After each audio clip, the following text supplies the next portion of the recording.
Tonight on Newsnight Scotland, the administrators at Rangers finally published their route map out of administration. The new owner would get the club for £1, and the creditors, including the tax authorities, will get 9p for every £1 they're owed. Are they likely to sign up for the deal? Better news for the administrators themselves. They and the lawyers will be paid more than the creditors. And as Rangers win their court case over a ban on new signings, could the affair drag in the whole of Scottish football? A top European football lawyer tells us the national team could be banned from playing. Good evening. On the face of it, this was a good day for Rangers Football Club. A judge at the Court of Session ruled the Scottish Football Association had no right to ban them from signing new players. And the administrators published their plan to get the club back on the rails by selling it to the former Sheffield United chief executive, Charles Green. So, great news all round for the long-suffering Rangers fans. Well, as usual in this saga, it's not quite as simple as that. Here's Julie Peacock. There have been twists, there have been turns. Now a proposal that is Rangers' best chance of survival. The CVA needs the agreement of creditors, but it won't be easy. Rangers owes almost £55.5 million to a long list of people, from the taxman to the taxi driver. Well, here it is. This is the document that administrators are calling the best deal on the table. But there is a huge unknown here, and that's the outcome of Rangers' tax case. If they win it, well, the figures in here suggest that the best case scenario for creditors would see them get back around 8 or 9 pence in the pound. If Rangers lose the tax case, though, they would get much less, possibly as little as 2 pence in the pound. The best deal on the table this may be, but it certainly isn't attractive. One of the creditors who will be studying today's news closely is North Glasgow College. But today's offer has left them no less in the dark than yesterday. The only guarantee is that they'll lose most of what they're owed. Of course I'm frustrated, and of course at the end of the day, my job partly is to try and balance the books. And you know, July 31st brings us to the end of this financial year. So it will leave a hole. Of course it will. But I think you know, we just have to work our way through that and do as best as we can. The money available for creditors is made up mainly of an £8.5 million loan. There is also £3.4 million in cash in the bank belonging to Rangers. And the club is also owed just over £2 million in transfer fees. Once running costs are taken out of the equation, that leaves £10.5 million for creditors. But the administration costs are more than £5.5 million. So Duff and Phelps will get the biggest chunk of that money for their fees and legal costs. All that leaves creditors is £4.9 million. There are other options, but they are even less appealing. If creditors don't opt for the CVA, Charles Green's likely to push to create a new company. In that scenario, creditors would have less than £1 million to share between them. And if Rangers were liquidated, that pot would shrink to just £250,000. It's been presented as the best deal available. Duff and Phelps have been trying to sell the club for a number of weeks now, and they're saying there's no better offer out there, so take the best offer that's on the table, which is Charles Green. But will the HMRC and Ticketus be prepared to accept the offer? After all, it's their decision that will decide if this deal goes through. One would imagine there's been various discussions over the last couple of weeks, and the actual date of the creditors' meeting has been put back several times, which we presume has been ongoing discussions. So I guess there's a level of optimism that they've actually now got to a position which will be agreed by both Ticketus and HMRC. But this deal is good for some if it goes ahead. Charles Green's consortium would get all the club's assets in exchange for £200,000 and arranging a loan of £8.3 million. If creditors agreed to take the offer, they wouldn't have any rights to future revenue from ticket sales or broadcasting. The consortium, on the other hand, get a club with no debt and assets valued at more than £100 million. But at least then, the fans still have a club.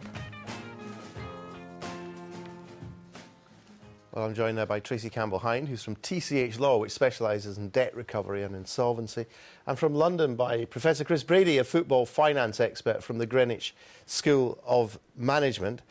Well, Chris Brady, the obvious question here is how the tax authorities are likely to react to this. I suspect that they won't be very happy, obviously, but they'll see it as the best deal on the table, as has been mentioned a couple of times before. But where does this get them? Because, I mean, this is a broader issue than just Rangers, isn't it? I mean, the tax authorities in a whole series of cases seem to be trying to clamp down on football, don't they? Well, they've been very lax on football, you know, over the previous couple of decades, and now they are really clamping down and making football abide by the same rules as everybody else. And in that transition period, I think there's going to be a lot of pain. Well, because football clubs have been treated leniently before and think they should be in the future, they've had a rude awakening, and I think this is, you know, probably the biggest case, if next to Portsmouth, of where the HMRC have really clamped down. Right, but you know, one can see with this so-called big tax case, the employee benefit trusts, while their main interest may be to establish the principle that this is tax avoidance, that may be their main interest.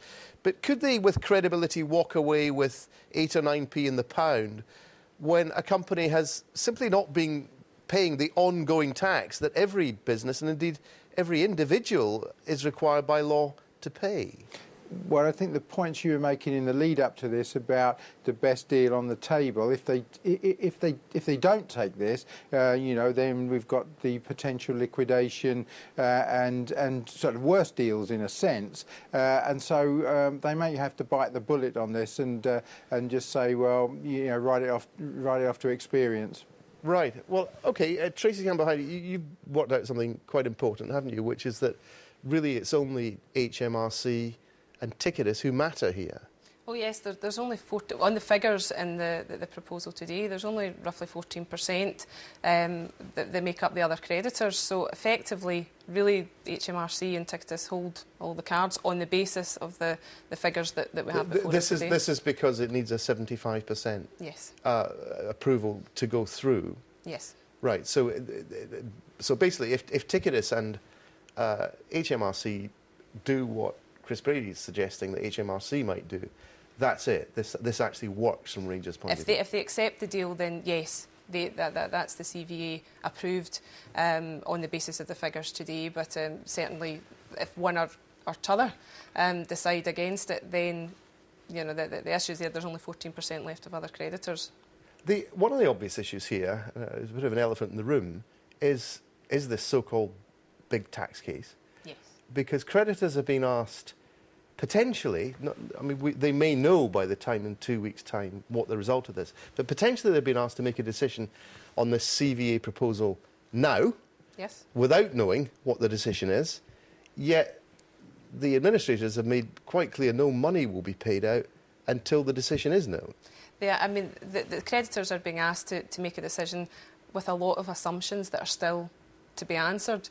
There's 47 to be confirmed within the document stating what creditors are owed. So there's 47 the values that have still to be added to that. So not only the tax case, there's still a lot to be answered as to what is actually due by the club. But I mean, just to put this in perspective, if Rangers should lose the tax case, this 8 or 9p would be fiction.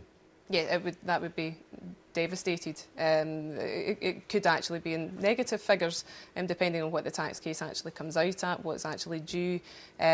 So that there's a lot of assumptions and lots of ifs and buts that are still to be asked. Right. But does HMRC or Ticketus, given they're the only ones mad, would they have any power here to say, look, it's not reasonable for you to ask us to make a decision on this before we know the result of this tax case? Well, especially when you're saying you're not going to pay out until you do know. So we would like to delay this. Is there any possibility of them doing that? Well, certainly at the meeting of creditors on the 14th, then there's powers to ask questions if they're not willing to approve it at that date. You know, it depends on what happens at that meeting on the 14th of June. There could be different outcomes, and certainly they hold the cards compared to the other creditors. Right. What do you make of this, Chris Beattie? I mean, if you put yourself in a position of one of the creditors of the club, would you do what you were suggesting and say, this is the best deal I'm going to get, when you don't, when this 8 or 9p could turn out to be next to nothing? or would you think of perhaps trying to delay things a bit? Well, I can't believe the creditors haven't looked at their balance sheets and more or less mentally written this off anyway. And so, to a certain extent, 8 or 9p might be a bonus compared with what they were expected to get. And so the zero might be something they'd have already planned for. What I can't believe is that the HMRC and Ticketus as the main creditors haven't been talking very seriously to the administrators, and that there's been some agreement about this, because as Tracy said, the idea that they can be asked to agree to something on the basis of a series of assumptions without any evidence that those assumptions are real, it just seems bizarre to me. So I can only imagine that there's been some, well, it would have been in the old days in smoke-filled rooms, but non-smoking filled rooms, whatever the equivalent of that is. Would you? I mean, is that not? Would that be the norm? I mean, whatever they say in public over the next few days, can we expect that this is in fact a done deal? I would expect there have been some dialogue, and certainly it may well be the done deal, and this could just be for the benefit of the other creditors. Who knows what has happened in those rooms? Because the other obvious question here is that, what is it, 4.9 million or something is going to be distributed. Why not just go for, if you HMRC or Ticketus, for liquidation? I mean, after all, in the balance sheet they publish, Rangers' assets are valued at well over £100 million. Well, they are in the balance sheet, but in the proposal today, the freeholder, the heritable property, is shown as being 4.5. So there's a vast discrepancy there between what was in the balance sheet and what is assumed is going to come out of a liquidation, and that's obviously the basis that the state. But how do we explain that difference? Because actually, in the balance sheet at the back of the document today, they've still got the 100 million figure in there. Well, certainly we can't explain it at this stage. The only comment that really has been made is that they have received valuations, professional valuations, and the cost to run and then to sell the properties would then decimate the valuation. So it's a question that certainly needs to be asked. Again, Chris Brady, how would you assess this? That you have a company which supposedly has assets in excess of £100 million. If you're the taxman or you're Ticketus, do you think, oh no, this is the best deal I'm going to get? Or do you think, well, hang on, if this was liquidated and we just sold this stuff, we might not have got 100 million, but we might get a lot more than 10p in the pound? Yeah, but I think a part of the discrepancy is around the way football clubs and grounds are valued, and often they can't be sold off for certain reasons. And the idea of just saying, well, we'll liquidate this club and we'll knock down Ibrox and stand by. If I were you, I mean, I wouldn't be the guy that made that decision in Glasgow, and I'm down here in London, pretty safe. I think there's a thing about football clubs. If you look back 100 years or so and look back at the FTSE 100 or whatever its equivalent was then, hardly any of those clubs exist. Football clubs still exist over 100 years. So somebody will buy this. This will happen. This, to a certain extent, I think this is the football equivalent of RBS. This is just too big to fail, and so there's going to be a big thing called Ibrox stuck in the middle of Glasgow for a long time to come, I think. All right. Look, we'll have to leave it there. Thank you both very much indeed. Now, good news and possibly bad from the law courts for Rangers today. A judge ruled that the Scottish Football Association had no power to impose a year-long transfer ban on the club, but that decision could see Rangers facing an even stronger penalty. The Rangers manager, Ali McCoy, said that of all the problems Rangers have, the transfer ban could be the one that actually kills them off. When it emerged earlier this year that Rangers had failed to pay taxes for its players, the SFA ruled that it had brought the game into disrepute. It handed out a £100,000 fine and banned the club for a year from signing new senior players.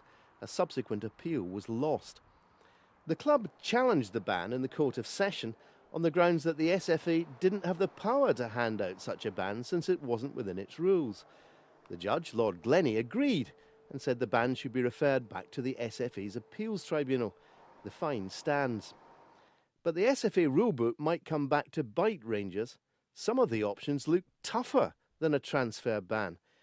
The SFA could now decide to give the club no further punishment or expel them from the Scottish Cup, suspend Rangers' membership of the SFA, or terminate their membership altogether.